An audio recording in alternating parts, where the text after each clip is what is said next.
Hello student, अब start करते हैं हमारा इशू ऑफ शेयर का तीसरा पार्ट, जिसके अंदर मैं आपको बताने जा रही हूँ। आपने अभी तक जो है वो इशू ऑफ शेयर कैश आपने शेयर इशू किया है और पब्लिक ने उसके अगेंस्ट आपको कैश दिया है। अब हम बात करते हैं कि अगर हमें कैश नहीं मिल रहा बट हम कैश के बजाय कुछ और अगर चीज़ परचेज करते हैं कुछ भी, और अगर उसके अगेंस्ट हम लोग कैश पेमेंट ना करके शेयर पेमेंट कर रहे हैं, यानी हम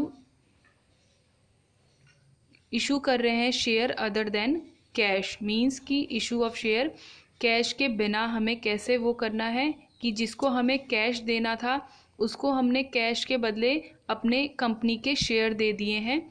तो यहाँ पर हम देखेंगे जर्नल एंट्री। सबसे पहले हम इशू ऑफ शेयर कर सकते हैं प्रमोटर्स को, और प्रमोटर्स जो है वो कंपनी को आपके एग्जिस्टेंस में लेकर के आते हैं। तो प्रमोटर्स को जब हम शेयर इशू करते हैं तो या तो हम उसे इनकॉर्पोरेशन कॉस्ट बोलेंगे या तो हम उसे गुडविल बोलेंगे। दोनों में से कोई एक हेड हम क्रिएट करेंगे, डेबिट करेंगे और शेयर कैपिटल इशू कर देंगे। नेक्स्ट जो है वो शेयर अगर परचेज ऑफ एसेट के लिए है, तो जब भी हम एसेट परचेज करेंगे तो एंट्री तो सेम रहेगी, sundry asset account to vendor. उसके बाद जब हम वेंडर को उसका अमाउंट एसेट का क्लियर करने के लिए उसे कैश ना दे करके हम उसे इक्विटी शेयर कैपिटल देंगे, तो वो कैसे देंगे? एक तो हम पार पे दे सकते हैं, दूसरा हम प्रीमियम पे दे सकते हैं। पार का मतलब है जितने अमाउंट का एसेट परचेज किया था टोटल अमाउंट मैंने वेंडर को पेमेंट कर दी है through share capital issue. Second हो गया प्रीमियम। प्रीमियम के केस पे हो सकता है कि मैंने आपसे मशीनरी जो है वो 10 लाख रुपीस की खरीदी थी, बट मैंने वेंडर को अमाउंट जो पेमेंट किया है वो 10 लाख रुपीस का पेमेंट करने के लिए 8 लाख रुपीस के शेयर कैपिटल दिए हैं और 2 लाख रुपीस जो है वो सिक्योरिटी प्रीमियम रिजर्व के तौर पे मैंने रख लिया है। तो जब हम प्रीमियम पे इशू करेंगे तो हमारी ये एंट्री होगी और पार पे इशू करेंगे तो ये एंट्री होगी। नेक्स्ट हम चलते हैं, जो हो सकता है कि शेयर जो है वो अगर एक बिजनेस एंटरप्राइज दूसरे बिजनेस एंटरप्राइज को परचेज कर रहा है और उस परचेज के टाइम पे जो वैल्यू डिसाइड हुई है एक्सचेंज की, टोटल एसेट और टोटल लाइबिलिटीज के लिए जो पेमेंट कंपनी करेगी उस अमाउंट को हम बोलते हैं परचेज कंसिडरेशन। तो परचेज कंसिडरेशन अगर ज़्यादा है नेट एसेट से, यानी कंपनी को जितने एसेट मिले हैं उससे ज़्यादा उसे पेमेंट करनी पड़ रही है, तो उस केस में क्या जर्नल एंट्री होगी? परचेज कंसिडर नेट एसेट जो होती है आपकी sundry assets minus sundry liabilities होते हैं। तो नेट एसेट्स के लिए अगर आपको ज़्यादा पेमेंट करनी पड़ रही है, इट मीन्स आपने उस जिस फर्म को आप परचेज कर रहे हैं उस फर्म की कुछ ना कुछ गुडविल होगी जिसकी वजह से आपको एक्स्ट्रा पेमेंट करनी पड़ रही है। तो गुडविल यहाँ पर आपकी क्रिएट होगी, जो एक तरीके से आप कह सकते हैं कि वो हमारा एक्सपेंस भी होगा। तो जर्नल एंट्री हम क्या करेंगे? Sundry assets account debited, vendor को परचेज कंसिडरेशन देंगे, सन्ड्री लाइबिलिटीज लेंगे, और जो डिफरेंस होगा परचेज कंसिडरेशन और नेट एसेट्स के बीच का उसको हम गुडविल में डेबिट कर देंगे। क्लियर है बात सभी को? नेक्स्ट कैटेगरी है अगर परचेज कंसिडरेशन कम है नेट एसेट से, तो उस केस में कंपनी को फ़ायदा होगा, जो परचेजिंग कंपनी है उसको फ़ायदा होगा। मींस उसने जितने एसेट्स परचेज किए हैं उसके कम वैल्यू उसे पेमेंट करनी पड़ रही है। तो इस केस में जो है वो कंपनी को फ़ायदा होगा और उस फायदे का नाम है कैपिटल रिजर्व। तो जर्नल एंट्री हमारी इस तरीके से फॉर्म होगी, sundry asset account debited to sundry liability to vendor, और जो रिमेनिंग अमाउंट बच गया है बैलेंस करते वक्त डेबिट क्रेडिट को, वो मेरा कैपिटल रिजर्व में ट्रांसफ़र हो जाएगा। यहाँ तो हमने ये परचेज की एंट्री की है, क्लियर है, जब हमारा परचेज कंसिडरेशन ज़्यादा था और यहाँ पे परचेज कंसिडरेशन कम था। अब वेंडर कंपनी को हम इशू कैसे करेंगे शेयर, वो हम दो तरीके से कर सकते हैं, एक पार पे और दूसरा प्रीमियम पे। जब पार पे करेंगे तो vendor company debited to share capital हो जाएगी, जब प्रीमियम पे करेंगे तो vendor company debited to share capital to security premium reserve हो जाएगा। यहाँ पर बच्चों हम एक एग्जाम्पल से समझते हैं। यहाँ पर देखिए क्या दिया हुआ है, सन्नी लिमिटेड ने परचेज किया है एक running business MS Kumar 4,50,000 payable, यानी 4,50,000 इन टोटल उसे पेमेंट करना है। कैसे पेमेंट करना है? 3,60,000 जो है वो इक्विटी शेयर में पे करना है और बैलेंस जो है वो कैश में पे करना है। डिटेल्स देख लेते हैं कि जो MS कुमार कंपनी से आपके सनी लिमिटेड को क्या क्या मिला है। सनी लिमिटेड को MS कुमार कंपनी से प्लांट एंड मशीनरी मिली है, लैंड एंड बिल्डिंग मिला है, डेटर मिला है, स्टॉक मिला है, कैश मिला है एंड सन्ड्री क्रेडिटर मिले हैं। तो जब भी कोई एसेट फर्म के अंदर आता है तो हम उन सारे एसेट्स को डेबिट कर देंगे और कोई भी लायबिलिटी अगर कंपनी ओ करती है तो हम उसे क्रेडिट कर देंगे। तो यहाँ देखा आप सारे के सारे हमने एसेट्स को डेबिट कर दिया है उनकी रिस्पेक्टिव वैल्यू के साथ और हमने क्रेडिटर को जो है वो यहाँ पर 60,000 से क्रेडिट कर दिया है। फिर उसके बाद हमने देखा हमें परचेज कंसिडरेशन का वैल्यू हमें गिवन था 4,50,000। 4,50,000 ने 50,000 से हमने हमारे वेंडर MS कुमार को जो है वो क्रेडिट कर दिया है। और उसके बाद अगर हम यहाँ पर देखेंगे टोटलिंग देखेंगे, इन सब की हम टोटलिंग करेंगे डेबिट साइड की 60,000 प्लस 4,50,000 की टोटलिंग करते हैं तो वो हमारा कम आता है, यानी मुझे परचेज कंसिडरेशन जो है वो कम पे करनी पड़ी है इस केस में सनी लिमिटेड को। तो जब परचेज कंसिडरेशन कम होता है नेट एसेट से तो उस केस में हमारा कैपिटल रिजर्व होता है। तो मैंने कैपिटल रिजर्व को यहाँ पर 30,000 से जो है वो क्रेडिट कर दिया है। और लास्ट में मैंने क्या किया है, MS कुमार को 4,50,000 के बदले जो है वो 3,60,000 के इक्विटी शेयर इशू कर दिए हैं और 90,000 जो है वो कैश में पेमेंट कर दिया है। आई होप आपको ये इलस्ट्रेशन समझ में आई हो। जिस तरीके से मैंने आपको सारी journal entry equity share capital के रिस्पेक्ट में बताई है, वैसी ही सेम जर्नल एंट्रीज हम प्रेफरेंस शेयर के केस में पास करते हैं। बस आपका नेम चेंज हो जाएगा, इक्विटी शेयर कैपिटल की जगह आपने प्रेफरेंस शेयर कैपिटल लिखना है। एंट्रीज आपकी सारी की सारी सेम होंगी, सारी कॉल्स ड्यू करने की और सारी कॉल्स रिसीव करने की। आपने बस इक्विटी शेयर कैपिटल की जगह प्रेफरेंस शेयर कैपिटल के नाम को लिखना है। और अदर देन कैश में भी आपने इक्विटी शेयर, यहाँ शेयर कैपिटल की जगह आप इक्विटी भी लिख सकते हैं और प्रेफरेंस भी लिख सकते हैं, डिपेंडिंग अपॉन कि आपको क्वेश्चन में क्या गिवन है। तो आपने प्रेफरेंस शेयर भी उसी तरीके से इशू करना है जैसे कि आप इक्विटी शेयर इशू करेंगे। हम अपने अगले नए टॉपिक पे आते हैं जो हम कह सकते हैं calls in arrear. Calls in arrear बच्चों क्या होता है, मैंने आपको बताया था subscribe but not fully paid up category दो तरीके से बनती है। पहली कैटेगरी होती है या तो कंपनी ने टोटल फेस वैल्यू नहीं मंगाई, और दूसरी कैटेगरी हो सकती है कि कंपनी ने तो फेस वैल्यू मंगा ली है बट पब्लिक ने पेमेंट नहीं किया। तो जो अमाउंट पब्लिक ने पेमेंट नहीं किया उसको हम कॉल्स इन एरियर बोलते हैं।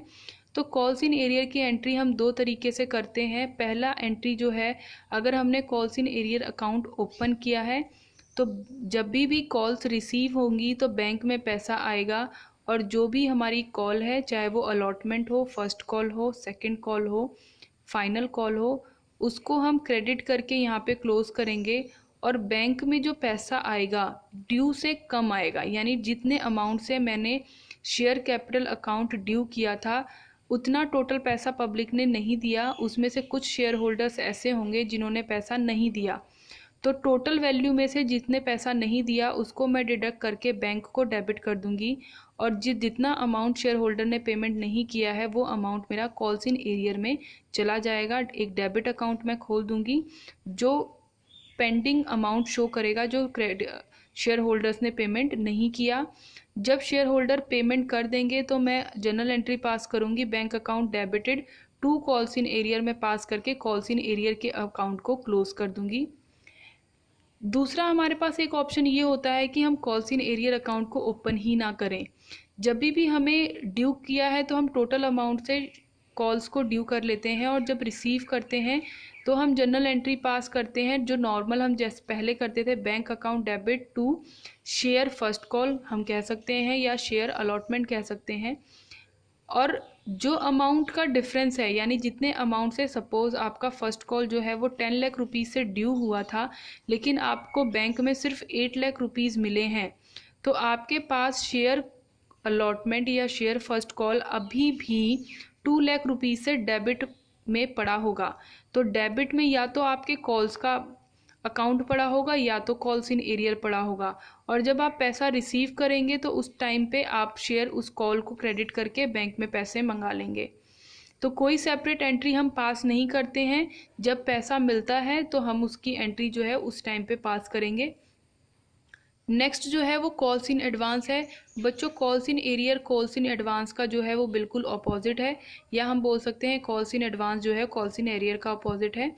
कुछ शेयर होल्डर्स ऐसे होते हैं जो अलॉटमेंट पे या एप्लीकेशन पे ही पूरी फेस वैल्यू कंपनी को पेमेंट कर देते हैं, तो उस केस में मेरी जर्नल एंट्री पास होगी bank account debit to calls in advance. तो जितना भी पैसा मुझे मिलेगा कॉल्स इन एडवांस में, मैं उसे एज अ लाइबिलिटी मान के क्रेडिट करके रखूँगी।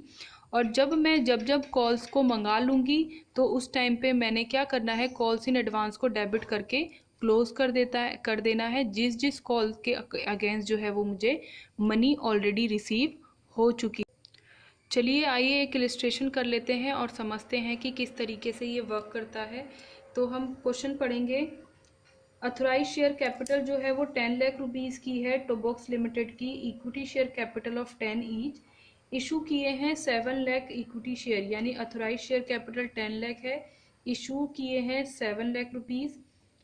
इंस्टॉलमेंट आपको दे दी है application 3 rupees, 2 rupees allotment, 3 rupees first call and final call पे 2 रुपीज़। आगे पढ़ते हैं क्या लिखा हुआ है। Amount due on allotment what duly receive, यानी अलॉटमेंट तक तो हमें कुछ सोचने की ज़रूरत नहीं है। जब हमें कॉल हमने ड्यू की थी तो हमें सारा पैसा मिल गया है। आगे देखते हैं वो क्या कह रहे हैं। कह रहे हैं when the first call made, जब हमने फर्स्ट कॉल को ड्यू किया था तो एक शेयर होल्डर ने जो है वो सारा का सारा पैसा जो है वो एक साथ दे दिया, और उसने कितने शेयर होल्ड करके रखे थे, 12,000 शेयर होल्ड करके रखे हुए थे। तो यानी उसने 2 रुपीज़ अलॉटमेंट का और 3 रुपीज़ एप्लीकेशन का तो दे दिया था, लेकिन फर्स्ट कॉल के टाइम पे उसने फर्स्ट कॉल का 3 रुपीज़ तो दिया ही दिया, बट उसने फाइनल कॉल का 2 रुपीज़ भी दे दिया। नेक्स्ट जो है वो उसके बाद क्या है, एक और शेयर होल्डर हैं जिन्होंने 20,000 इक्विटी शेयर जिनके पास थे, उन्होंने फर्स्ट कॉल का पैसा ही नहीं दिया और कंपनी ने डिमांड फाइनल कॉल मंगाई ही नहीं। तो हमें इस क्वेश्चन में जो है वो फर्स्ट कॉल तक की एंट्री करनी है। तो हम देखते हैं, सबसे पहले जो है हम बैंक में पैसे रिसीव करेंगे एप्लीकेशन के against bank account debit to share application. Amount कैसे निकालेंगे, 7 लाख रुपीज़ इंटू 3, तो 7 लाख इंटू 3 21 लाख रुपीज़ हो गया, और सेम अमाउंट को हम शेयर कैपिटल में ट्रांसफ़र कर देंगे। नेक्स्ट हमने अलॉटमेंट ड्यू करनी है। अलॉटमेंट ड्यू करने की entry share allotment to share capital, तो 7 लाख रुपीज़ 2 रुपीज़ का अलॉटमेंट था, तो 14 लाख रुपीज़ हमारी वैल्यू आ गई, और सेम अमाउंट हमें बैंक में रिसीव हो गया। नेक्स्ट जो है हमने फर्स्ट कॉल ड्यू करनी है, और फर्स्ट कॉल ड्यू करने की एंट्री है 7 लाख रुपीज़ इंटू में 3 रुपीज़, जो कि मेरा 21 लाख रुपीज़ है। यहाँ ड्यू के टाइम पे तो हमें टेंशन लेने की ज़रूरत नहीं है। अब हम बात करते हैं जब रिसीव होगा पेमेंट तो हमें वो कैसे अमाउंट निकालना है।